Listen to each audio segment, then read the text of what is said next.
Okay, today we're going to talk about a topic. A lot of people misunderstand the concept or what's behind it. When you see spiritual leadership, what comes to mind? When we say spiritual leadership, what am I referring to? Like, wake up. A servant? A teacher? Huh? A servant? A servant, okay. Huh? A teacher? Like someone So a servant. who helps other people, like guides other people. Guides other people, okay. But that's all in the servant. Now we're talking about leadership and service. What does that entail? Like a priest. Like a A priest, okay. Bishop, patriarch. Bishop, okay. Met- You're going up the ladder. Yeah. How about down the ladder? A servant? Okay. A servant, a leader for the servant, a coordinator, an admin. All these are leadership roles. Okay. So when we're talking about leadership, it doesn't have to be tied to the role that you're in. Everybody could be a leader to whoever is following him. So if I'm in my home, I could be a leader for the home, even though my position outside is not a leadership. If I'm in the class, technically as a servant, I'm a leader to the class because I'm a leader to the students, but I'm not a leader to the rest of the servants. The coordinator of the class is a leader to the servants and the students, and the admin is a coordinator to everybody else under them. Does that make sense? So when we think of leadership, we want to widen the topic a little bit, or the understanding of it, or to try to understand where is it coming from, or how could we be better leaders, or what's our job as leaders. We discussed our job as servants, but we haven't discussed our jobs as leaders. So as leaders, the first one we need to understand about leadership is it is a divine gift. Not everybody could get the gift of leading. Not everybody could get the gift of getting everybody's attention. Not everybody could get the gift of having people seek his knowledge and his advice and his leadership skills. So the leadership is something that the Lord puts in the servant that's ready, that's worthy, that's more importantly, will not use it wrong. A lot of leaders could use their position wrong, even in the service. A lot of people could use that the students are following them for the wrong reasons. A lot of people could use the fact that a group in the church is following them for the wrong reasons, if they don't have the wisdom or if it's not coming from God. So the most important thing is the leadership is something from God, not something that we could acquire, not something that we can perfect. I can work on my leadership skills, but to be a leader, that's something from God. Does that make sense? So I can work on it, I can do my homework, but how everybody looks at me, whether they look at me as leaders or no, that's something from God. So that blessing that I will get is mainly from God, not because of my skills. The second part is it's not inherited, meaning not because I'm a buna, then my kids will be priests. Not because I'm a good servant, then my kids will be good servants. Not necessarily. Not because I have been following great examples, then I will be a good leader. A lot of people could follow a lot of leaders, but they don't turn up to be leaders themselves. And lastly is it's not attained by seeking false knowledge. So not because I know, not because I read a lot, then I'm a good leader. Not because I serve a lot, I'm a good leader. Not because I have experience with multiple ages and multiple generations and multiple services, then I would be a good leader. The leadership in the church, the spiritual one, is only coming from God. A person can be not that knowledgeable with the church stuff, not that experienced with services, but just the way he deals with the students could make him a good leader, could make the kids look at him that this is somebody we want to follow. And it's only from God because it's a divine gift. Does that make sense? Is that a bit clear? Okay, I'll add a couple more to that. One, St. Paul, to follow the boys' lead. I don't know if you guys know this story. It's a very cool story. St. Paul, when he was arrested on the way to Rome, he was arrested and he was being taken to Rome to be seen by Caesar. So in the middle of the trip, they were taking the boat, and he told the soldiers to stop and take a different route. Just because this route that they were taking, because he went, that was after his 3 missionary trips, so he knew the condition of the sea at that time. He was a slave on the ship, and he told the soldier how to get to Rome easier with less troubles during their sail. And pretty much they listened. And he was a slave. He was taken as a slave, and they listened to him just because God gave him I would say a blessing, or he raised up his image in front of those soldiers that they looked at him as leader. Second one would be, you guys said Saint Joseph, the righteous. He was a slave, and he didn't know anything about leadership, as the girl said. He was the second youngest to his brothers. He never took a responsibility of anything. He was enslaved in Egypt, put in prison, and out of that, he was the prime minister, or the #1 man after the Pharaoh.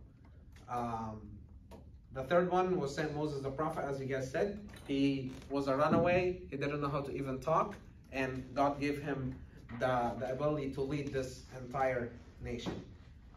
Couple more. There's David, there's Samuel, there's John the Baptist, there's Joshua. Joshua was Saint Moses' disciple, and the people didn't know who he was, because he was the disciple that only helped Saint Moses. He wasn't known to the people. And the minute that Saint Moses passed away, God told him, as I was with Moses, I will be with you.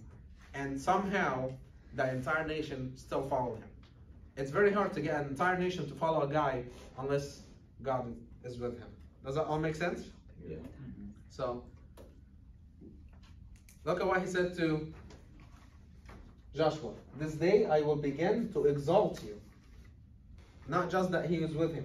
Begin to exalt you in the sight of all Israel, that they may know that as I was with Moses, so I will be with you. So that exaltation, it's only coming from God. He can do everything that Saint Moses did, but he will not be seen in this image unless it's from God.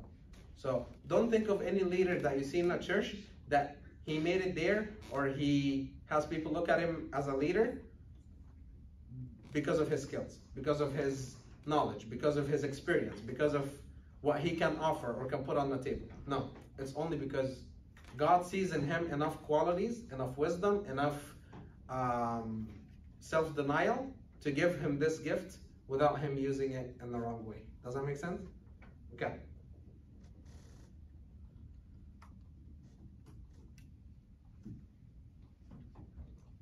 So if we think of the people, so as a leader, now we established who the leader is. I could be a leader in my home, I could be a leader in my classroom, I could be a leader to the people I serve. So as a leader in the service, let's say a higher leader, like a coordinator or an admin, and I'm looking for people to serve. Who do I look for? Who can serve with me? If I'm looking for servants, who can serve with me? People that stand out. Like People that stand out. Leaders or servants. Like, I don't think there's a way to describe it, but I think like the older people, like the administrators and the older people, they would know. Like they would see. So I will have all the servants leaders? No. I'm saying like the ones that you see. Like, I'm not Sure. gonna say like there's no way to describe it. Sure. You just like tell. Okay, who else? Who can serve? Someone who's faithful in small things. Okay, so that has the qualities of the servant. Okay, what else? Let's remember what service is. What is service? Lecture 1. So if anybody's willing to sacrifice, can they serve? Not necessarily. Not necessarily. It's a piece of it. It's a piece of Piece it. of the puzzle. So he has partially what it takes. Yes. So he has potential Yes. that I can pull him in and train him to serve. Okay, what else? What is service? Not in art. Huh? Not in art. No, not. science. We're not going with the A not. struggle. A struggle. So anybody's willing to struggle to be a servant, can he serve? Yeah. Okay, what else? What is service? It's a fight. A fight. Against the devil. So if I say a fighter for a service, or I give somebody a task and he fights for it, regardless if he's a servant or no, is that enough material to be a servant? Yeah. Okay, what else? The result of true love. Huh? The result of true love. Yes, a true love. That's what I want to get to. A true love. Anything under the word love, that person has what it takes to become a servant. Let's look what God said. So if we're trying to apply the word love, look what Jesus said. For I was hungry, and he gave me something to eat. So if I see somebody hungry, and I give him something to eat, am I serving or no? Yeah. Yes. Do I need to have all these leadership skills and how to control a class and how to talk and how to give lessons? Okay. I was thirsty and he gave me something to drink. So if somebody sees someone thirsty and give him something to drink, is that enough to be a servant? Can we call him a servant? Okay. I was a stranger and you invited me in. If somebody sees somebody that's not engaged in the group and they invite him in, and I see that, is that potential to be a servant? Yes. Does that have what it takes to be a servant? Yes. Okay.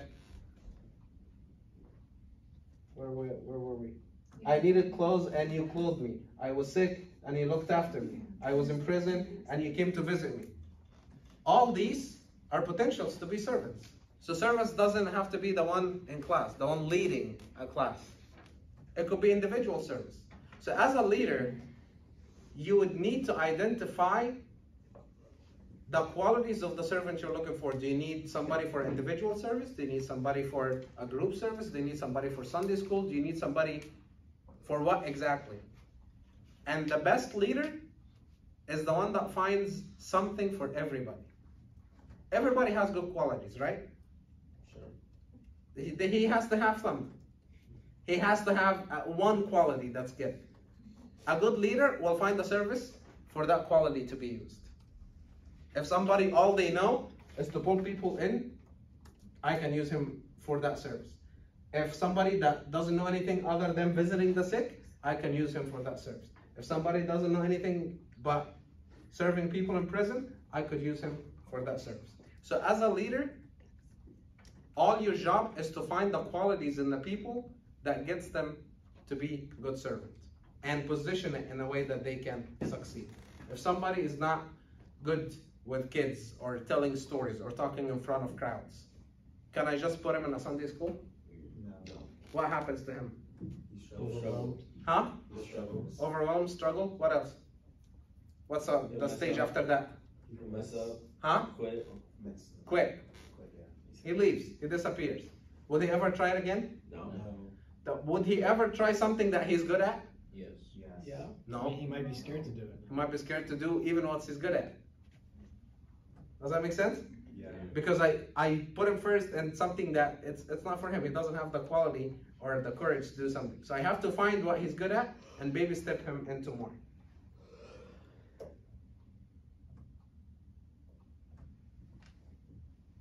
Then, if we're talking about how to start serving, say I'm a leader, I understood leadership, I know how to find people and who's willing or who has the potential to serve. How do I get somebody to start serving? I have somebody fresh out, just like you guys. How do I get you to start serving? Other than servant's prep. Why am I here? Because that's required. Let them do like smaller stuff. Like you train them, like give them little responsibilities. Okay. See what they're good at, see their strengths, Okay. their weaknesses, and Okay. then just adjust from there. So I know his quality, but I'm trying to position him or to get him to start serving. So I'll start him small and move up. Okay. What else? How else can I do? That's one way. We'll see if it's right or wrong. What else? Huh? You have them watch the other servants, like have them observe. Okay. Like learn from them. What are they doing when they're watching? And taking notes, like learning from them. Seeing Okay. how to serve. Okay, so work on their own skills before they interact with somebody else. Great. What else? Okay, let's find out what Jesus did with his disciples. Even though they followed him for the 3.5 years he was on earth, they followed him. They knew exactly everything he did. But when he sent him to start serving, what did he say?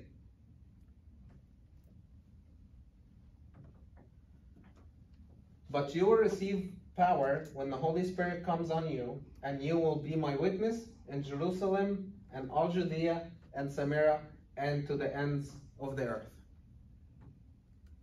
This order is not by chance. This order means something. Jerusalem and in Judea and Samaria and to the ends of the earth. What's Jerusalem? Why they're gonna be witnessing first in Jerusalem? What Jerusalem represents? Why Jerusalem? It's the holy land, like the place where God's chosen city. Okay, so that's the main land. That's the focus of that nation. Why else? That's where Jesus was born. I mean, No. Crucified. He was crucified there? Sure, but that was before he gets crucified. No, that's after. No, that's after. Sorry. Okay, but why else? Why Jerusalem? Oh, there's actually prophecy about it too. What is? About what? About Jerusalem. Sure, but why does Jesus want the disciples to start in Jerusalem? Why couldn't they go to Judea when it's next door? Why can't they go to Samaria when it's still in close by? Because that's where they always were. Huh? Because that's where they always were. And So they start from where they actually are now? That's actually the worst place to start. That's the hardest place to start. Yeah, why? Because that's where all like the Pharisees and all the religious leaders. So are. that's where they're hated. The dangerous place. Okay, so that's the hardest. That's where they're hated. Okay, why else? because they saw Jesus do like everything pretty much. Okay, so if Jerusalem is the focus or the center of that city, Jesus here wants to tell them to start serving, you have to look on the center of your service. Who's the center of a servant's service? Himself. Jesus? Oh. He works on himself first. Jerusalem here symbolizes the person himself. So if you don't focus on yourself first, you won't be able to go anywhere else. So he told them pretty much work on yourself. See what you're missing. Like Mark said, you start shadowing. You start working on your own. You start seeing what you're missing from the qualities of the servant to become a servant. Not just because you know how to control kids, you start serving. Not because you know how to give a good lesson, then you start serving. First thing is Jerusalem. You think of what you're missing, you focus on yourself as a servant first. As we said, if the servant is not moving up, then he's pulling everybody down with him. So first thing, you focus on yourself. All Judea, what does that mean? Judea, if you look on the map, I meant to put a picture on the map, but I forgot. Jerusalem is the center of this nation. Judea is the next circle wider. So after I'm ready myself, who's the person that I start serving? People around you. Judea here represents the person's family, the close friends, the close circle to him. If I'm coming to serve in church and my home is a mess, can I serve? No. No. Would I be able to serve? No. Why? Because you're not ready yourself. Because I'm not serving my own. Yeah. I'm not serving my own family. I'm not serving my brother, my sister, my cousins. I could be a great servant, but my house is a mess. How can I preach something when I'm not doing it myself? Right? So, Judea is the next person, or the next circle a person needs to look at. A lot of the times we put service before everything else at home. A lot of times we put service. You guys are all not married, which is good. You will face that later. But a lot of times we can put service before our families, before our parents, before our brothers and sisters. My parent could ask me for something. Sorry, I have service. I can't help you. You're going to serve. Might as well serve your parents first. Might as well serve your family first. Your brothers, your cousins.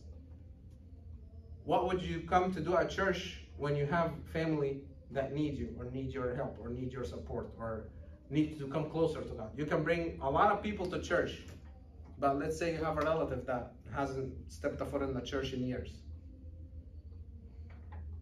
What's better, to find that or to come serve in Sunday school at church? Go find that. To go try to help that family first. So,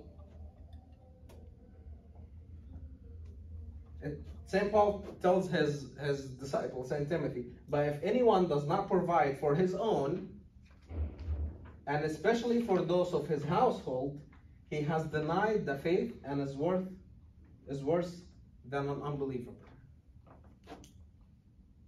Imagine if you're not serving your own family, you become worse than an unbeliever. It's pretty harsh. It was going to extreme a bit, but the meaning of it is you can't serve somebody else when your own family is in need of service. You won't be stable in service when you have problems in your family. You won't be able to provide when your family needs the support first. Does that make sense? Okay. Next, he also tells St. Timothy, for if a man does not know how to rule his own house, how will he take care of the church of God?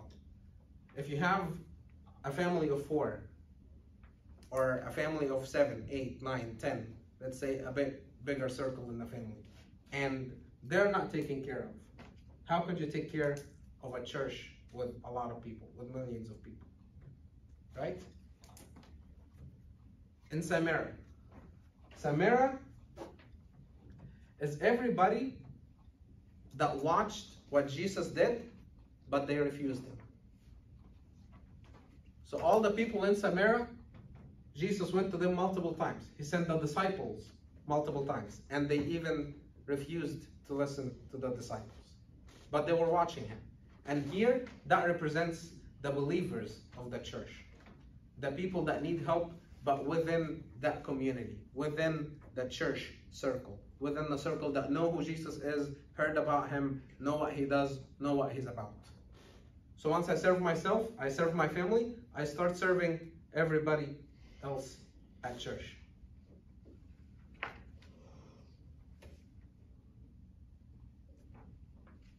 It says about the disciple, and as they went, that's how bad even the believers or the people that experienced what Jesus was doing could act. And as they went, they entered a village of the Samaritans, that's the disciples, to prepare for him. But they did not receive him because his face was set for the journey to Jerusalem. And when his disciples James and John saw this, they said, Lord, do you want us to command fire to come down from heaven and consume them just as Elijah did? He turned and rebuked them and said, you do not know what manner of spirit you are of, for the Son of Man did not come to destroy men's lives, but to save them. And they went to another village. So even the disciples of Jesus, they were ready to give up on those people. They were telling God, just burn it. A lot of the times, we feel like giving up on some of the people at church. We feel like there's no hope in that person, or in that kid, or that's the way he is. But Jesus here tells you, I did not come to destroy. Even though he was set to go to Jerusalem, he still wanted the disciple to go to Samaria, and he knew that they would not accept it. He knew that they would refuse. He knew that this is how they were gonna be welcomed. But still, he sent them and he told them, these are the people that I want you to go to first. So, first, you witness in Jerusalem. You witness to Jesus in your own life, in your own self. You work on yourself. Second, with your family. The good servant takes care of his family before anything else. Third, the believers of the church, or the congregation of the church. And fourth, to the uttermost part of the earth. The uttermost part of the earth, that's the next step. After we take care of the church, we have a strong foundation, we have a strong service, we start bringing people from the outside and telling them about Jesus. So, to reverse it, can I have a servant just starting and ask to, I want to evangelize, I want to talk to my school class about Jesus, about Christianity? Why? They didn't work on themselves, they don't work on their family, they don't work on their church, therefore they can't handle what's coming from the world. Can I have a servant start straight at church without working on himself first? No. Without working on his family? No. A lot of the times when we see somebody struggling at home, we intentionally push him away from service. As a church, I can tell somebody don't serve anymore or take a break from service. Why? Because they're not ready in their Because you're not ready yourselves. You're taking the church and you're taking the service, but you're leaving your family behind if the family needs and support. When they come to choose monks, or if somebody is going to a monastery and want to be a monk, they have a rule that I learned about very recently and I really admired. The monk that's in charge of agreeing or disagreeing, the first question he asks the person, do you have brothers or sisters or no? Are your parents alive or no? Why? He doesn't want to leave his family like outside. You can't leave your family hanging. Even though you're coming to be a monk, you're coming to the monastery, you're coming to devote your entire life to God. God doesn't want it. Go take care of your family. If you have parents and you're the only child, you will never be a monk unless they pass away. If your parents are alive and you have a sister, you still won't be a monk because your sister needs a back. She needs a backup. She needs a man in her life until she's married. You will never be a monk. If your parents passed away and you don't have anybody, then you can be a monk. Or if your parents are alive but you have brothers, then you can be a monk because somebody else can take care of the family. Number one thing is the family. Or number two, after the person himself. Question? Well, you said that if a man has a sister, he can't be a monk. But what can he become one after she gets married? Correct, yes. Okay. She'll be supported. Yeah. As long as the family is supported. Make sense? As long as there's another brother? Huh? As long as there's another brother?